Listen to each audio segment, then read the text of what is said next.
తిరుమల తిరుపతి దేవస్థానం తరహాలో కరీంనగర్లో నిర్వహించే బ్రహ్మోత్సవాల శోభాయాత్ర అంగరంగ వైభవంగా కన్నుల పండుగగా సాగింది. నగరంలోని మార్క్ఫెడ్ మైదానం నుంచి శోభాయాత్ర ప్రారంభమై వెంకటేశ్వర ఆలయం వరకు కొనసాగింది. శోభాయాత్రలో స్వామివారికి ప్రీతిపాత్రమైన వాహన సేవలతో పాటు కళాకారుల నృత్యాలు ఆహుతులను అలరించాయి.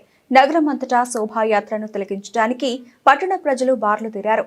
కరీంనగర్ వెంకటేశ్వర స్వామి బ్రహ్మోత్సవాల శోభాయాత్ర విషయాలు మా ప్రతినిధి శ్రీకాంత్ అందిస్తారు.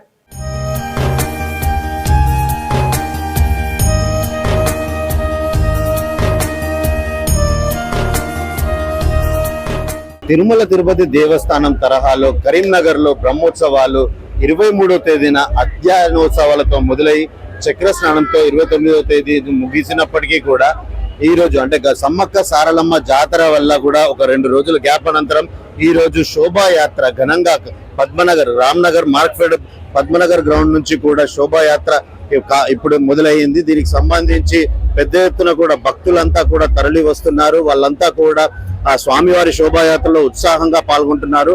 చాలా మంది వందలాదిగా కూడా కళాకారులంతా కూడా ఈ శోభాయాత్రలో వాళ్ళ కళలను ప్రదర్శిస్తున్నారు. వాళ్ళంతా కూడా కోలాటాలతో పాటు ఇటు ఒగ్గుడుప్పు కళాకారులు, ఇటు కేరళ తరహా నృత్యాలతో పాటు ఒంటెలు, గుర్రాలతో సవారీ కూడా అంటే స్వామివారికి ఇష్టమైన వాహనాలు అంటే వాహన సేవలు కూడా ఉంటాయి. దీనికి సంబంధించి ఇక్కడ భక్తులంతా కూడా కోలాటాలతో సిద్ధంగా ఉన్నారు. మనం వారితో మాట్లాడే ప్రయత్నం చేద్దాం.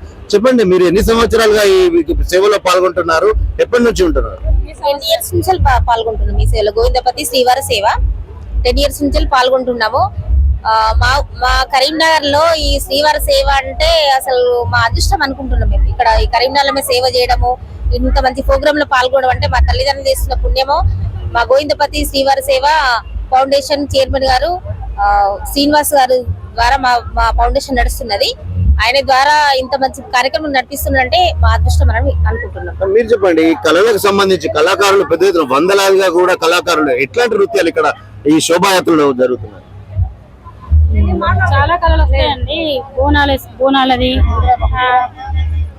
చిన్నపిల్లల కూచిపూడి, భరతనాట్యము అలాంటి టీమ్స్ బోనాలు వేసుకోవడము, తర్వాత ఈ కోలాటము, ఆ తర్వాత తబలా అది అట్లాంటివి పాత కళలన్నీ వందలాదిగా కూడా కళాకారులంతా కూడా తమ కళలను ప్రదర్శిస్తూ ఉంటారు.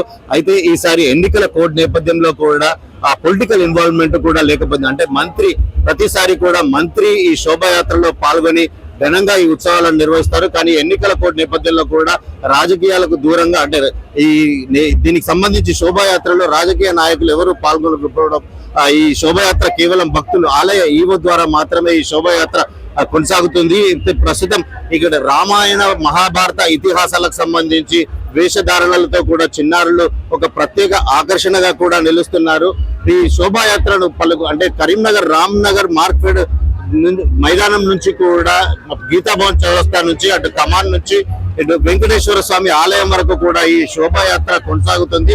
8 సంవత్సరాలుగా కూడా ఈ శోభాయాత్ర తిరుమల తిరుపతి దేవస్థానం తరహాలో కూడా బ్రహ్మోత్సవాలు 7 రోజులు వారం రోజులు అంగరంగ వైభవంగా జరపడమే కాకుండా భక్తులు పెద్ద సంఖ్యలో ఈ బ్రహ్మోత్సవాలలో పాల్గొని ఆ స్వామివారి ఆశీస్సులను పొందుతుంటారు. కరీంనగర్ లో అంగరంగ వైభవంగా ఈ శోభాయాత్రకు సంబంధించి భక్తులైతే పెద్ద ఎత్తున పాల్గొంటున్నారు. వివిధ రకాల కళాకారులతో ఒక ఆధ్యాత్మిక శోభనైతే సంతరించుకుందని చెప్పవచ్చు. కెమెరా పర్సన్ గౌతమ్తో శ్రీకాంత్, S6 న్యూస్, కరీంనగర్.